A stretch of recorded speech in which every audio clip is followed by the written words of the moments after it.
Sir सबसे पहले तो फिल्म का ट्रेलर तो ऑडियंस ने देख ही लिया, थोड़ा कुछ ऑडियंस को बताएं किस तरह की फिल्म होने वाली है। क्या कूल है हम पार्ट 3 आ रहा है, जिसका ट्रेलर ऑडियंस देख चुकी है और ऑडियंस को ट्रेलर बहुत पसंद आया है। 15 मिलियन से ज़्यादा व्यूज इसे मिले, ये इस बात का सबूत है। तो जिस तरह की फिल्म होने वाली है आई थिंक ऑडियंस को पहले ही पता है। ये बहुत ही नॉटी, मिस्टीरियस, एक over the top edgy sex comedy होने वाली है और ऑडियंस को खूब मजा आएगा। I am very confident about it. Sir does your film similar to Mastizaade? मैं दूसरी किसी फिल्म के बारे में या उसके कंपैरिजन में कुछ कहना नहीं चाहूँगा। You can ask me about क्या कूल है हम 3। ओके सर बोर्ड ने आपके कुछ 150 शॉर्ट्स कार्ड दिए थे आपके फिल्म को एक सर्टिफिकेट देने के लिए, उसके बारे में क्या कहना चाहेंगे? सेंसर ने 150 कट्स दिए हैं क्या कूल है हम 3 को। ये बात बिल्कुल ही मैं एक्सेप्ट नहीं करूँगा, बिकॉज ये स्टोरी मैंने भी किसी न्यूज़पेपर में और मैगजीन में पढ़ी है, बट इस बात में सच्चाई नहीं है। उन्होंने कितने कट्स दिए ये भी मैं एग्जैक्टली नहीं कहूँगा, लेकिन यस थोड़े बहुत कट्स मिले हैं और वो कट्स ऐसे थे कि जो सेंसर की गाइडलाइंस है, आई थिंक उनका भी एक वो काम है, सीरियस काम है जो उनको फॉलो करना है। तो उस तरह के कुछ कट्स, कुछ चेंजेस हमने ज़रूर किए सेंसर में। हमने काफ़ी वक्त तक सिर्फ इसलिए इस फिल्म को लेकर विवाद किया कि हमारी जो फिल्म थी वो हमें कम से कम कट्स के साथ और जो उसमें मनोरंजन है उसे इंटैक्ट रखते हुए लोगों तक पहुंचानी थी। तो इसलिए थोड़े बहुत कट्स ज़रूर मिले हैं, लेकिन कुछ चीज़ें थी जो हमने भी सेंसर से कही, तो सेंसर ने भी उन चीज़ों को मानकर हमें उन चीज़ों को फिल्म में रखने के लिए विरोध नहीं किया। तो फिल्म आज भी मेरी 2 घंटे 5 मिनट की फिल्म है और ये भरपूर मनोरंजन करेगी। सेंसर के जो भी हमें कट्स मिले हैं उसके बाद भी ये मैं बिल्कुल कहना चाहूँगा। सर आपसे पूछना चाहूँगा, पार्टनर और ढूंढने से प्रोजेक्ट्स में आप इन्वॉल्व रहे हैं, उसको काफ़ी समय हो गया, काफ़ी लंबा वक्त लिया अपने फिल्म डायरेक्ट करने को, तकरीबन 7-8 साल देखा जाए तो इतना लंबा वक्त लेने की कोई खास वजह? क्या कूल है हम पार्ट 3 जो है ये मेरी पहली फिल्म है बतौर निर्देशक, और मैं इंडस्ट्री में काफ़ी सालों से, मतलब लगभग 15 सालों से इंडस्ट्री में हूँ। और मैंने डेविड धवन जी जो है उन्हें लगभग 10 साल असिस्ट किया है, पार्टनर फिल्म से लेकर मैं तेरा हीरो इस फिल्म तक। उसके पहले मैं धूम फिल्म पर भी एसोसिएट डायरेक्टर था संजय गढ़वी जी के साथ। प्लान फिल्म में हृदय शेट्टी जी के साथ में और संजय गुप्ता जी के साथ में भी मैंने काम किया है। जहाँ तक ये मेरी पहली फिल्म जो मैं इतने साल इंडस्ट्री में होने के बाद डायरेक्ट कर रहा हूँ, तो इसमें इतना लंबा जो समय लगा है उसकी वजह पिन पॉइंट करना बहुत मुश्किल है, क्योंकि इंडस्ट्री में जो है कभी कभी चीज़ों को होने में वक्त लगता है। जैसे आपके पास एक सही स्क्रिप्ट होनी चाहिए, उसके बाद में उस स्क्रिप्ट को जस्टिस करे उस तरह के एक्टर्स आपको मिलने चाहिए, प्रोड्यूसर्स आपको मिलने चाहिए। तो शायद मैं उस चीज़ का इंतज़ार कर रहा था कि सारी चीज़ें जो है ये सारी चीज़ें बिल्कुल करेक्ट हो, जिनसे मैं जो पहली फिल्म करूँगा बतौर डायरेक्टर, जो मेरा लॉन्च हो वो एक मुझे जिस तरह का चाहिए था, उसके लिए शायद मैंने ज़्यादा समय लिया। लेकिन अंत में जब ये फिल्म बालाजी जो प्रोडक्शन हाउस है उनकी ऑफर जब मुझे आई और क्या कूल है हम पार्ट 3 करने की, तो मुझे ऐसा लगा कि इससे सुनहरा मौका और कोई हो नहीं सकता और मैंने फौरन उन्हें हाँ कह दिया। आपने एज एन एक्टर फीचर किया है राजूमन के जेंटलमैन में और सत्या में, तो क्या ख्वाब आपका एक्टर बनने का ही था? डायरेक्टर बाद में आपने अपना चेंज किया पैशन? इसमें पैशन चेंज करने की बात नहीं है। मुझे लगता है इंडस्ट्री में तकरीबन बहुत सारे ही लोग पहले एक्टर बनना चाहते हैं। मेरा भी ख्वाब था तो मैंने भी कोशिश की, मैंने एक्टिंग की है, मैंने प्रोडक्शन में भी एज एन असिस्टेंट प्रोडक्शन काम किया है, as an assistant director television में भी काम किया है। तो इन सारी चीज़ों को करने के बाद मुझे रियलाइज़ हुआ कि मेरा जो मेन पैशन है वो स्टोरी टेलिंग है। मतलब जो डायरेक्टर का काम जो है कहानी को लेकर उस पर फिल्म बनाना और लोगों को एक कहानी कहना, तो मुझे लगा कि इसमें ज़्यादा एक्साइटमेंट है। और जिस दिन मुझे इस चीज़ का अंदाज़ा हुआ उस दिन से मैंने अपना सारा फोकस जो है, सारी एनर्जीज जो है वो चैनलाइज कर दी डायरेक्शन में, और उसी के बाद मैं सीरियस हुआ और मैंने डायरेक्शन में जैसे संजय गढ़वी जी और डेविड धवन जी इन्हें असिस्ट करना शुरू किया। उसके बाद मैं लगातार असिस्ट करता रहा क्या कूल है हम 3 जब मेरे पास पहुंचने तक। लेकिन मूवी की बात करें तो जैसे आपकी जो मूवी है क्या कूल है हम 3, वो टोटली अडल्ट कॉमेडी है कि उसमें एक्शन और रोमांस भी देखने का मौका मिलेगा दर्शकों को? एक्शन और रोमांस क्या कूल है हम 3 ये इंडिया का पहला पॉम है। सेक्स कॉमेडी आपने मतलब सुना है, हम कहते हैं एडल्ट कॉमेडी, सेक्स कॉमेडी, लेकिन हम इसे पॉम कह रहे हैं। इसकी वजह ये है, आपने जॉनर सुने होंगे, सिटकॉम होता है, रोम कॉम होता है, तो उसी तरह ये पॉम है, क्योंकि इसकी जो कहानी है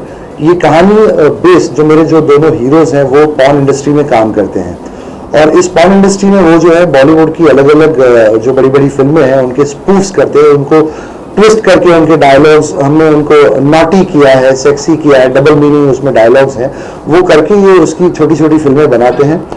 और ये करते करते एक दिन तुषार की मुलाकात जो है मंदना करीमी से हो जाती है, वो उनके प्यार में गिर जाते हैं। उसके बाद में जो मंदना है वो आती है एक बहुत ही ट्रेडिशनल संस्कारी फैमिली से, और वो चाहती है कि अगर उन्हें शादी करनी है तो उनकी फैमिली जो है वो तुषार की फैमिली से मिलना चाहती है। जहाँ तुषार की फैमिली है नहीं, तो तुषार जो है अपने जो साथी पॉर्न कलाकार हैं उन्हीं को लेकर एक फेक फैमिली क्रिएट करते हैं जो मंदना की फैमिली से मिलती है। और चूंकि वो सारे पॉर्न कलाकार है, उसकी रियल फैमिली नहीं है, तो उन्हें इस बारे में ज़्यादा पता नहीं होता है कि एक फैमिली क्या होती है और फैमिली के जो तौर तरीके होते हैं उन बारे में पता नहीं होता है। तो उसमें से जब उनकी मुलाकात मंदना की फैमिली से होती है तो उसमें से जो कॉमेडी क्रिएट होती है वो बहुत ही फनी है, नॉटी है, और इसीलिए क्योंकि वो पॉर्न इंडस्ट्री के कलाकार हैं तो वो पॉर्न इंडस्ट्री के कलाकारों को लेकर हमने कॉमेडी की है, और इसी वजह से ये एक पॉर्न कॉम हम इसे कह रहे हैं, जो फर्स्ट टाइम इंडिया में ये जॉनर आ रहा है, और 2016 की पहली पॉर्न कॉमेडी 22 जून को रिलीज हुई। लेकिन सर हमारे डेविड कॉलन जी के जितने भी मूवीज थी वो पूरी क्लीन कॉमेडी थी, तो आपने एडल्ट कॉमेडी को अपने डेब्यू फिल्म के लिए क्यों चुना? बिल्कुल, डेविड जी की सारी रिएक्शन था जब आपने इस फिल्म को चुना? डेविड जी की सारी ही फिल्में क्लीन फैमिली कॉमेडीज रही है। उनके जैसा मनोरंजन मुझे नहीं लगता आज तक लोगों का किसी ने किया है। 40 लगभग सुपरहिट फिल्में उन्होंने बनाई है, और आज भी आप कोई भी टीवी चैनल ऑन करिए, डेविड जी की कोई ना कोई फिल्म चैनल पे जरूर चल रही होगी, और बड़ा बहुत मजा आता है, बहुत ही एंटरटेनिंग थी। मेरे पास क्लीन कॉमेडी आई नहीं, तो मेरे पास जो आई है एडल्ट कॉमेडी आई। तो जब मैंने डेविड जी से ये बात डिस्कस की तो डेविड जी भी थोड़ा सा मतलब मुझे उन्होंने कहा कि तू कैसे कर लेगा, कि हम लोग तो क्लीन कॉमेडी करते आए हैं। तो मैंने कहा सर ये जॉनर भी एक अलग जॉनर है, और इस जॉनर की कुछ फिल्में मैं देख चुका हूँ और लोग उन्हें एंजॉय भी करते हैं, और स्क्रिप्ट बहुत अच्छी है, तो मैं इसे कर पाऊंगा। तो उन्होंने मुझे आशीर्वाद दिया, और बस उनकी ब्लेसिंग से ही मैं आज ये फिल्म जो है मैंने निर्देशित की है, और बहुत ही फनी और एंटरटेनिंग फिल्म है। सवाल आपसे ये है कि आपने फिल्में, पहली फिल्म है आपकी, और इस फिल्म में थर्ड पार्ट में तुषार कपूर और आफ्ताब शिवदासानी है, तो दोनों की केमिस्ट्री कैसे रही? क्योंकि हमने पिछले 2 पार्ट में देखा रितेश और तुषार थे, रितेश और तुषार, तो इसमें थोड़ा डिफिकल्ट रहा आपके लिए इन दोनों की केमिस्ट्री को ज़्यादा पैचअप करने के लिए from the first and the second part उसके हिसाब से? थर्ड पार्ट में आप तुषार और आफ्ताब को पहली बार साथ में देखने जा रहे हैं। इन दोनों ने इससे पहले साथ में काम कभी नहीं किया है, लेकिन ये दोनों बहुत अरसे से एक साथ काम करना चाह रहे थे। तो शुरुआत वही हुई जब हमने कास्टिंग आफ्ताब की।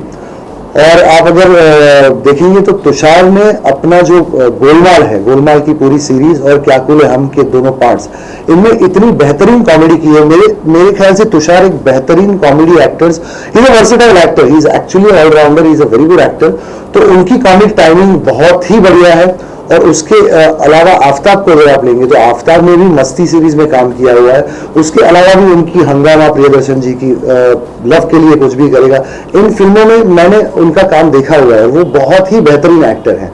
तो इन दोनों को जब हम साथ में ला रहे थे तो मैं बड़ा एक्साइटेड था, और पहली हमारी जब मुलाकात हुई उस दिन से आफ्ताब तुषार की केमिस्ट्री और मेरा ही उनके साथ ट्यूनिंग जो है बहुत ही अच्छा रहा।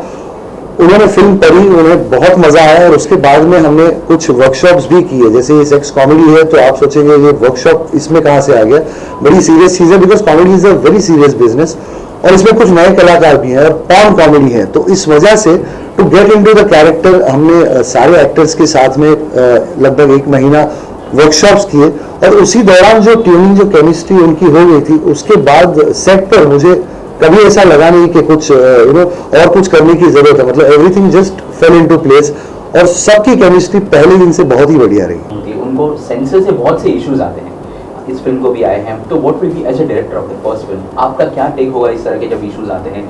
ये सीन कट हो गया, वो सीन कट हो गया, कहीं ना कहीं फिल्म जब आती है तो एक पर्टिकुलर अगर सीन नहीं रहेगा तो लोगों को समझ में नहीं आएगा, ऐसे बहुत से इश्यूज होते हैं। So what will be your take on it as a director of the film? Censorship की जहां तक बात है, जो सेंसर्स के गाइडलाइंस है वो उन्हें फॉलो करते हैं। मैं इतना ही कहना चाहूँगा कि जो फिल्म एक निर्माता निर्देशक बनाते हैं और जब सेंसर के पास जाते हैं तो उन गाइडलाइंस को सेंसर को फॉलो करना है, but at the same time जो फिल्म एक निर्माता निर्देशक लेकर जाता है वो हार्म ना हो, ये ख्याल सेंसर को रखना चाहिए, इतना ही मैं कहूँगा।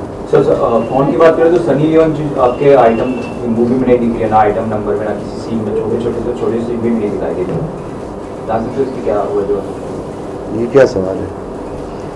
जैसे फोन की बात करें तो सनी लियोन जी जो बॉलीवुड में काफी छाई हुई है। हाँ। so that is the reason he is asking the question. No, my film has a very very good story and we didn't need anything like that. बस यही है, मेरी फिल्म की कहानी हीरो है और जो कहानी है वो बहुत ही मनोरंजक है, उसके लिए मुझे किसी आइटम गर्ल या किसी भी तरह के स्टंट की ज़रूरत नहीं लगी। Thank you so much. Thank you.